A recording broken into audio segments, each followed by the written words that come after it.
Enzo was furious. "Isn't that your father-in-law?" Charlie nodded. "Exactly. He's my father-in-law, not me. The person who broke it should be the one to pay for it." Enzo was annoyed, but what Charlie said made sense. He couldn't just force Charlie to pay. That would ruin the antique gallery's reputation. So he quickly ordered his staff, "Go get that old guy and bring him back here." Charlie watched them scramble to chase after Jacob and just chuckled to himself. He could have easily paid for it with his card, but why should he let his shameless father-in-law off the hook so easily? It was better to let the old man face the consequences. Otherwise, he'd just pull the same stunt again next time. All of the antique gallery's employees took off to catch Jacob. Now that he was alone, Charlie looked down at the broken vase on the floor. The vase was about 1.5 feet tall, and now it was shattered into 2 large pieces and a pile of smaller fragments. It was a real shame. But then he noticed something hidden inside the bottom half of the vase. He quickly reached in and pulled out a small wooden box. He couldn't believe it. There was a secret hidden inside the vase. The vase had a narrow neck and a wide body. The wooden box was clearly 2 or 3 times larger than the opening. It couldn't have been stuffed in later. It must have been placed inside when the vase was originally made. This meant the wooden box must have been from the Thompson period as well. He held the box in his hands, examining it carefully. With a bit of force, he popped it open with a soft click. As soon as the box opened, a strong, pleasant scent filled the air. Charlie took a deep breath and felt instantly refreshed. Looking closer, he saw a tiny, ancient book inside, no bigger than the palm of his hand.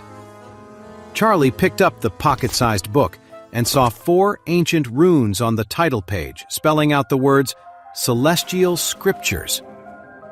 This title is pretty interesting. I wonder what's inside. Charlie opened the book to take a look. The first chapter was on medical arts, filled with countless case studies and treatment methods. Charlie frowned. He knew a little about holistic medicine and its basic principles, but the information in this book was clearly far more advanced than anything practiced today. Some of the diagnostic methods and treatments were completely unheard of. Towards the end of the medical arts chapter, Charlie even found sections on alchemy and potions with effects that seemed to defy modern science. Charlie was hooked. He sat right there on the floor, eagerly flipping through the pages. To his surprise, the esoteric scriptures also contained chapters on tarot card reading, various mystical techniques like treasure inspection and restoration, and a lot of other strange and wonderful things. Charlie read for a long time, feeling as if every word was being etched directly into his mind. His heart pounded with excitement. This was an incredible treasure. Charlie was ecstatic and quickly tried to tuck the mystic texts into his coat. But as he did, the book instantly turned to dust and vanished. However, every single word from the book was now perfectly etched into Charlie's mind. Just then, Jacob was dragged back in by a few big, tough-looking guys. The red, swollen marks on both sides of his face showed they hadn't been gentle. Seeing how pathetic he looked, Charlie had to fight back a laugh. This old fool gets himself into trouble and then tries to blame me for it. Letting him learn his lesson was the right punishment. Jacob was completely humiliated. He had tried to make a run for it and was totally out of breath. He was old, out of shape, and couldn't run fast. How could he possibly outrun these younger guys? So after just a few steps, they caught him, tied him up, and slapped him around a few times. He looked absolutely miserable. The men dragged Jacob back in front of Enzo, who gritted his teeth and snarled, "You old goat! You think you can break our vase and just run off? You're not going to stiff the antique gallery." Jacob, terrified, stammered, "I didn't mean to. The vase was just too slippery." Enzo shot back coldly, "Cut the crap! I'll give you until this afternoon to get the money. If you can't pay up, I'm calling the cops and reporting you for intentional destruction of property. A case worth over $5 million is enough to put you in prison for a long time." Jacob was trembling with fear. He looked at Charlie like he was his last hope. "Charlie, my dear son-in-law, you have to save me. I'm ruined." Charlie said helplessly, "Dad, I don't have that kind of money." Jacob blurted out, "Then you can go to jail for me. Our family has taken care of you for this long, it's time you paid us back." Charlie was stunned. How could the man have the nerve to say something like that? Just as he was about to refuse, Enzo stepped in. The one who did the crime does the time. The antique gallery is an honest business. You broke the vase, so you have to be the one to pay for it. Then he turned to Charlie. "You're free to go, but it would be wise to help him get the money together. Otherwise, this afternoon, I'm turning him over to the police." Charlie gave a slight nod. Jacob, terrified, started crying. "My dear son-in-law, you can't just leave me here. What am I going to do if you go?" Seeing him so scared, Charlie found it hard not to laugh. But of course, he couldn't let it show on his face. He was about to make an excuse to go raise money and let the old man stew in his own mess for a while. But then he remembered the ancient method for repairing porcelain he had just read about in the book. He had an idea. "Mr. Zimmerman, if I can fix that antique porcelain vase, will you let him go?" Enzo scoffed. "And who do you think you are? You think you can just restore antiques? For your information, I've already sent photos to the top New York antique experts." Charlie just shook his head. "The vase is already broken, so it's useless as it is. What have you got to lose by letting me try? I won't make it any worse." Enzo sneered dismissively. "Fine, be my guest. I'd love to see what a clown like you can do." Charlie said, "Get me a sheet of vellum, a fine brush, and 5 eggs. And make sure the eggs are raw." Enzo, eager to see Charlie make a fool of himself, quickly found a basket of raw eggs for him. But he couldn't help but taunt him. "Using eggs to repair a historical artifact? I've never heard of anything so ridiculous. I'm warning you, don't try any funny business. Either you pay up, or we're taking your father-in-law to court. $5 million is enough to put him away for life." Charlie nodded. "And what if I do fix it?" Enzo scoffed coldly. "If you can actually fix it, and I mean really fix it, so that experts agree most of its value is restored, then you can walk out of here." "Okay," Charlie nodded.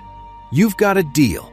Without another word, he picked up the fine brush and drew the outline of the antique porcelain vase on the vellum. Then, he cracked an egg, making a small opening. He dipped his index finger in the egg white, carefully coated a shard of the vase with it, and pressed it onto the outline on the paper. He did this again and again, piece by piece. Slowly, the vase began to take shape on the vellum model. Everyone watched in silence, afraid to break his concentration. Soon, half an hour passed. When Charlie finally stood up, a Thompson period antique porcelain vase that looked brand new sat before them. He smiled at Enzo. "Go ahead. See if you can find a single flaw." Enzo picked up the vase, turning it over and over in his hands. Then he said with a, "Are you kidding me? You just glued it together with egg whites, and you call that a repair? Maybe I should break your leg and try gluing it back together with egg. How about that?" "Don't you dare touch that vase!" A sharp, urgent voice cut through the room from the doorway.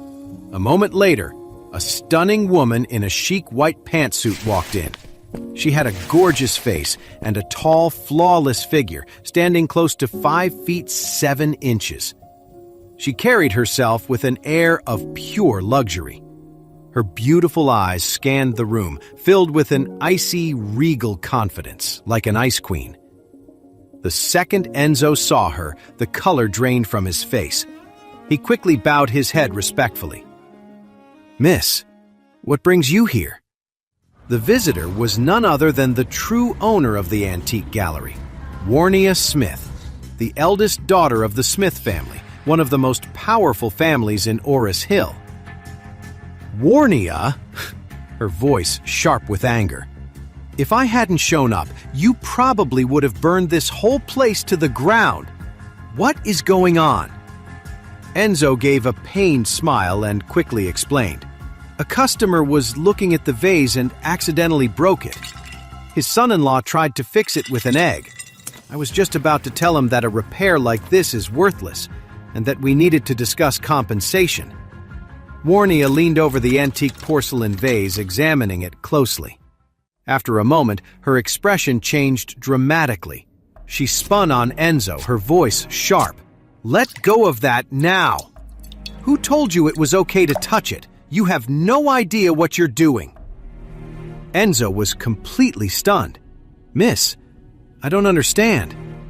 Warnia snapped. This is a newly restored historical artifact.